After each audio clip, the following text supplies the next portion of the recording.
চট্টগ্রামের চন্দনাইশ এলাকার চট্টগ্রাম কক্সবাজার মহাসড়কের উপর দিয়ে পানি প্রবাহিত হচ্ছে, এতে যান চলাচল বিঘ্ন সৃষ্টি হচ্ছে। এ নিয়ে আরো জানাতে সহকর্মী একেএম নাজিম যুক্ত হচ্ছেন আমাদের সাথে।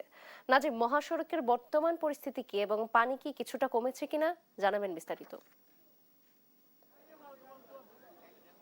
আপনি যেমন কক্সবাজার মহাসড়ক চন্দনাইশ এলাকায় এখনো মহাসড়কের উপর দিয়ে পানি প্রবাহিত হচ্ছে, এতে করে যান চলাচল ব্যাহত হচ্ছে। পাশাপাশি ছোট যেগুলো যানবাহন রয়েছে সেগুলো কিন্তু খুব ধীর গতিতে চলাচল করছে, কিন্তু এখনো যেটি বলতে পারে সাতখানিয়া, বাঁশখালী এসব এলাকায় কিছুটা বন্যা উন্নতি হয়েছে বলা যায়। কারণ সকাল থেকে যদি বৃষ্টি কম বা বৃষ্টি নেই, কারণ 9টা থেকে এখন পর্যন্ত চট্টগ্রামে বৃষ্টি হয়নি বলা যায়, সেই জন্য কিন্তু কিছু জায়গা থেকে পানি নেমে গেছে বলে স্থানীয়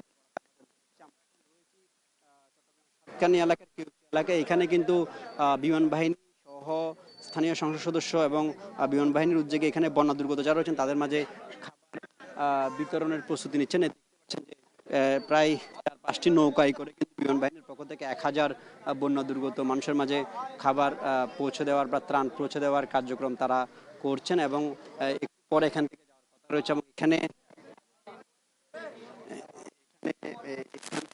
নিয়ে যাওয়া হবে প্রত্যন্ত এলাকাগুলোতে, যেগুলো খুব দুর্গম এলাকা। সাতকানিয়ার প্রায় নিচু যতগুলো এলাকা রয়েছে, যেখানে এখনো কিছু কিছু মানুষ পানিবন্দী রয়েছে বলে আমরা স্থানীয়দের বরাতে জানতে পারছি।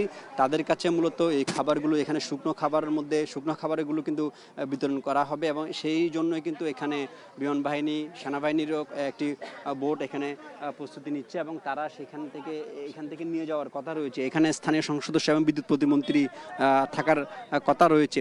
এর পাশাপাশি যেটি আমরা জানতে পেরেছি, বাঁশখালী উপজেলার বিভিন্ন এলাকা এবং সাতখানিয়া উপজেলার বিভিন্ন এলাকা ইতিমধ্যে প্রায় 100 ভাগের মধ্যে যদি আমরা ভাগ করে দেখি, 100 ভাগের মধ্যে প্রায় 20 থেকে 25 ভাগ পানি নামতে শুরু করছে। এতে করে কিছু কিছু এলাকাতে এখনো পানি নামার কারণে কিছু মানুষের মধ্যে স্বস্তি ফিরেছে। তবে এখনো প্রত্যন্ত এলাকায় খুব যেগুলো নিচু এলাকা রয়েছে সেগুলোতে এখনো পানিতে থই থই করছে, এখনো কিছু মানুষ পানিবন্দী রয়েছে। এর মাঝেও কিন্তু সেনাবাহিনীর পক্ষ থেকে গত 3-4 দিন ধরে সেনাবাহিনীর পক্ষ থেকে সাতকানিয়ার প্রত্যেকটা প্রত্যন্ত অঞ্চলে উদ্ধার তৎপরতা যেভাবে তারা তাদের নিজস্ব সরঞ্জাম নিয়ে তারা চালিয়েছেন এবং তারা ঘরে ঘরে পৌঁছে তারা ত্রাণ বিতরণ করেছেন এবং সেনাবাহিনী ছাড়াও বিভিন্ন স্বেচ্ছাসেবী সংগঠন, রাজনৈতিক দল নেতৃবৃন্দ,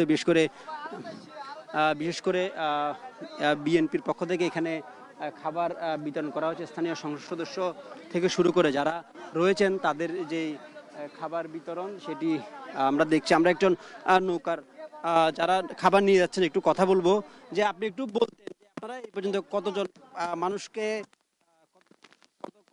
কতগুলো মানুষকে আপনারা খাবার পৌঁছে দিয়েছিলেন এই নৌকার মাধ্যমে? নৌকার মাধ্যমে আমরা 1000 মানুষকে খাদ্য পৌঁছাইছি। আমার নাম শ্রীকান্ত। আচ্ছা, এখানে এখনো কতগুলো মানুষ পানি